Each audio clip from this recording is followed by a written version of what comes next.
தமிழன் தமிழன் என்று சொல்லி தமிழனை கொச்சைப்படுத்துகின்ற டெல்லிக்கு வேட்டி கட்டிட்டு போனா ஒரு மாதிரியா பாக்குறான். கண்ணுக்கு தெரியாத காற்றில் கூட ஊழல் செய்கின்ற ஒரே கட்சி திமுக காரன் செத்து போனவங்க ஓட்டு போட ஆரம்பிச்சிருவான். தமிழன் தமிழன் என்று சொல்லி தமிழனை கொச்சைப்படுத்துகின்ற முதலமைச்சர் இன்றைய முதலமைச்சர் ஸ்டாலின் அவர்கள். உண்மைதானே? தமிழனுக்கு என்ன நன்மை செஞ்ச? எத்தனை ஆண்டு காலம்? 15 ஆண்டு காலம் மத்தியில ஆட்சி அதிகாரத்தில் இருந்தீங்க. தமிழ்நாட்டை சிந்திச்சு பார்த்தீங்களா? காங்கிரஸ்ல அமைச்சர்கள் இடம்பெற்றிருந்தீங்க. உங்களுடைய எம்பி பாரதிய ஜனதா அந்த அரசாங்கத்தில் உங்களுடைய எம்பி இடம்பெற்றிருந்தாங்க. ஐகே குஜரால் அவர் பிரைம் மினிஸ்டர் இருந்த போது அந்த அமைச்சர் இடம்பெற்றிருந்தீங்க. மரியாதைக்குரிய தேவகடா அவர்கள் அதுல அமைச்சர் இடம்பெற்றிருந்தீங்க. இப்படி 15 ஆண்டு காலம் மத்திய ஆட்சி அதிகாரத்தில் இருந்த கட்சி திமுக கட்சி. தமிழ்நாட்டை பத்தி ஏதாவது திட்டத்தை கொண்டீங்களா? குடும்பத்திற்கு அதிகாரத்துக்கு வருவது தான் கட்சியை பயன்படுத்தினீங்க. ஆனா தமிழ்நாட்டு மக்களுக்கு எந்த நல திட்டையும் கொண்டாடல, எந்த பெரிய திட்டத்தையும் கொண்டாடல, எந்த நிதியும் பெற்று தரல. பெற்று தந்தாங்களா? திமுக குடும்பத்தை சேர்ந்தவர்கள் மத்தியிலே ஆட்சி அதிகாரத்திலே வந்தார்கள். திரு தயாநிதி மாறன் வந்தாரு, அதுக்கு பிறகு முரசொலி மாறன் வந்தாரு, பிறகு அழகிரி இருந்தாங்க. இப்படி குடும்பத்தை சேர்ந்தவர்கள் மத்தியிலே ஆட்சி அதிகாரத்துக்கு வருவதற்கு தான் மத்திய அரசாங்கத்திலே அதிகாரத்தை பெற்ற கட்சி திமுக கட்சி. அதனால திரு ஸ்டாலின் அவர்களை எங்களை பற்றி பேசுவதற்கு உங்களுக்கு யோக்கியது கிடையாது.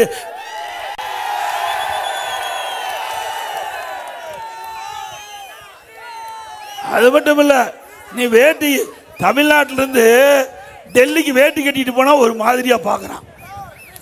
தமிழ்நாட்டிலிருந்து வேட்டி கட்டிட்டு போய் டெல்லியில் இறங்கினா ஒரு மாதிரியா பாக்குறான். இப்போ பாட்டாளி மக்கள் கட்சி கொடி பறக்குது இல்ல? இப்போ இந்த கொடி எதனால பறக்குது? காத்தடிக்கிறதுனால பறக்குது. காத்த கண்ணுல பார்க்க முடியுதா? காத்த கண்ணுக்கு தெரியாத காற்றில் கூட ஊழல் செய்கின்ற ஒரே கட்சி திமுக கட்சி.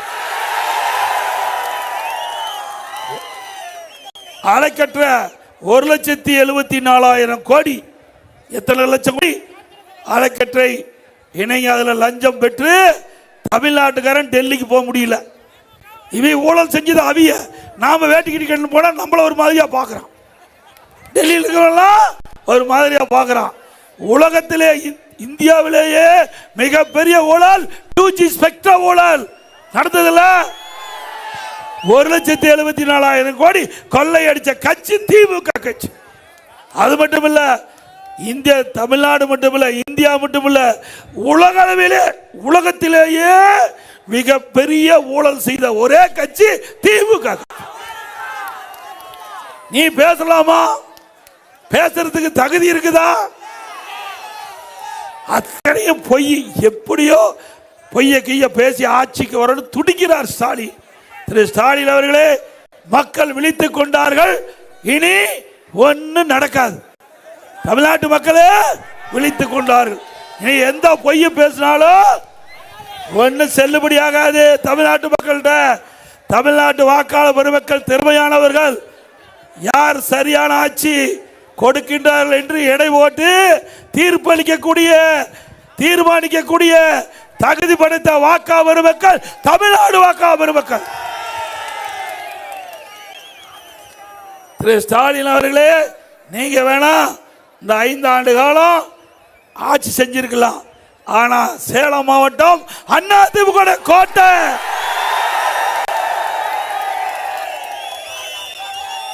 எங்களுடைய அம்மா அவர்கள் மறைந்து விட்டார்கள். அம்மா மறைஞ்ச பிறகு கட்சியை எவ்வளவோ முடக்க பார்த்தாங்க. பிடிஎம் வச்சு எவ்வளவு முடக்க பார்த்தாங்க. அதையெல்லாம் உங்க துணை கொண்டு தவிடுபடி ஆக்கிட்டோம். யாரெல்லாம் பிடிஎம் தெரியுமில்ல? இப்ப எங்க போய் சேர்ந்துட்டாங்க பாத்தீங்களா? ஒரு தாய் ஒரு குழந்தை இருக்கின்ற பொழுது, குழந்தையை பெற்றெடுத்த தாய் இருந்தா அந்த குழந்தை எப்படி கஷ்டப்படும் தெரியும். தாய் இழந்த பிள்ளை மாதிரி அதிமுக காட்சிக்கு இருந்தோம். அந்த காலகட்டத்தில் எவ்வளவு பிரச்சனை உண்டாக்கி பார்த்தார் இந்த ஸ்டாலின். அதனால மக்கள்கிட்ட அதிமுக செல்வாக்கு இருந்தனால பொன்மனச்செம்மல் புரட்சி தலைவர் எம்ஜிஆர் என்ற மாமனிதர் உருவாக்கப்பட்ட கட்சி, அம்மா கட்டிக்காத்த கட்சி. இரண்டு ஆத்மாக்களும் நம்மை காப்பாற்றி மீண்டும் ஆட்சிக்கு வருவதற்கு அவர் ஆசி வழங்கிட்டு இருக்காங்கல்ல. இல்லைன்னா இவ்வளவு பெரிய கட்சி தொடர முடியுமா? எவ்வளவு பிரச்சனை உண்டாக்குனாங்க, கட்சியில பிரச்சனை உண்டாக்குனாங்க. நான் ஆட்சி செய்யும் போது தினம் போராட்டம் நடக்காத நாளே இல்லை. இந்தியாவிலேயே நான் முதலமைச்சர் இருந்து பொழுது சந்தித்த போராட்டம் ஆயிரக்கணக்கான போராட்டம். யார் போராடாலும் சரி போராடிட்டு போ. உன் ஆட்சியில் ஒரு போராட்டம் நடத்துறதுக்கு கூட அனுமதி கொடுக்க மாட்டேங்கிறேன். ஒரு போராட்டம் நடத்துறதுக்கு கூட அனுமதி கிடைக்கல. அப்படிப்பட்ட கொடுமையான ஆட்சி திமுக ஆட்சி. அப்படிப்பட்ட மக்களோட ஆட்சி அகற்றுவீங்களா?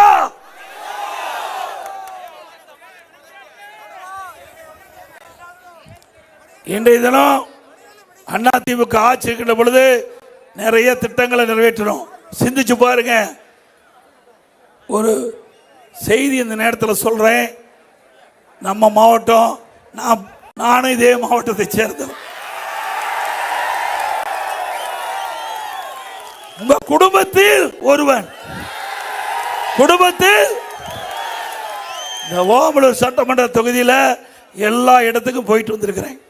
நான் மாவட்ட செயலாளர் இருக்கும்போது சரி, அமைச்சராக இருக்கும்போது சரி, பல இடத்துக்கு வந்து மக்களை சந்தித்தவன்.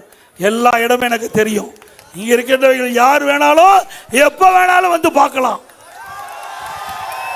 ஸ்டாலினை பார்க்க முடியுமா? ஆக உங்க குடும்பத்தில் ஒருவனாக எனக்கு அந்த வாய்ப்பை தாருங்கள் என்று இருகர உங்களை வேண்டி கேட்டு அறிவிச்சார். மணி வெற்றி பெற்று வருகின்ற பொழுது அதிமுக ஆட்சி அமைக்கப்படும். அதற்காக மீண்டும் அதிமுக ஆட்சி அமைய வேண்டும் என்றால் இரட்டலை சின்னத்துக்கு அவருக்கு வாக்களித்து அவரை வெற்றி பெற்று அதிமுக பெரும்பான்மையோடு ஆட்சி அமைத்து அதிமுக அறிவிக்கப்பட்ட அறிவிப்புகள் அத்தனையும் நிறைவேற்றப்படும் என்ற செய்தியை இந்த நேரத்தில் தெரிவிக்கிறேன். இன்றைக்கு ஸ்டாலின் என்ன சொன்னாரு? எஸ்ஐஆர் பணி மேற்கொள்ளப்பட்டது. 21 ஆண்டு காலமா அந்த தொகுதியில் இருக்கிற வாக்காளருடைய திருத்தம் கொண்டாடல. இப்போ கொண்டாந்தாங்க. என்னென்னலாம் எதிர்த்தாரு? திமுக காரன் செத்து போனவங்களாம் ஓட்டு போட ஆரம்பிச்சிருவான். செத்து போனவர்களாம் குழியில் எழுந்திருச்சு வந்து ஓட்டு போட்டுக்கிட்டு இருந்தான். அது இந்த தடவை முடிஞ்சு போச்சு. கதவுளார் ஸ்டாலின். ஏங்க இறந்தவர்கள் நீக்குது நியாயம் தானே? இறந்தவர்களை வாக்காளர் பட்டியலிருந்து நீக்குவது சரியா தவறா? ஆனா ஸ்டாலின் மட்டும் எதுக்குறார்? ஏன்னா அவருக்கு ஓட்டு போட்டவங்களா இறந்தவர்கள். தேர்தல் வந்துட்டா போதும் குடியிலிருந்து எல்லாம் எதிர்த்து வந்துருவாங்க. அதை இப்ப தடுத்து நிறுத்தியாச்சு. ஒருவேளை முற்றுப்புள்ளி வச்சாச்சு. ஒவ்வொரு தொகுதியிலையும் 10,000 15,000. சென்னையில் 1 லட்சம் ஓட்டுங்க. திரு ஸ்டாலின் தொகுதியில், கொளத்தூர் தொகுதியில் 1 லட்சம் ஓட்டு நீக்கப்பட்டிருக்குது. அப்படின்னா எவ்வளவு போலி வாக்காளர். இதை வச்சுக்கிட்டு தான் ஜெயிச்சுக்கிட்டு இருந்தாங்க. இதுக்கு ஆப் அடிச்சாச்சு. இனி திமுக திருட்டு போட முடியாது. திமுக இறந்தவர ஓட்டையும் போட முடியாது, போலியான ஓட்டையும் போட முடியாது.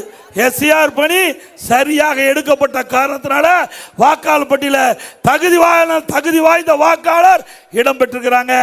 அதனால வருகின்ற சட்டமன்ற தேர்தலில் உண்மையான வாக்காளர்கள் வாக்களிப்பார்கள்.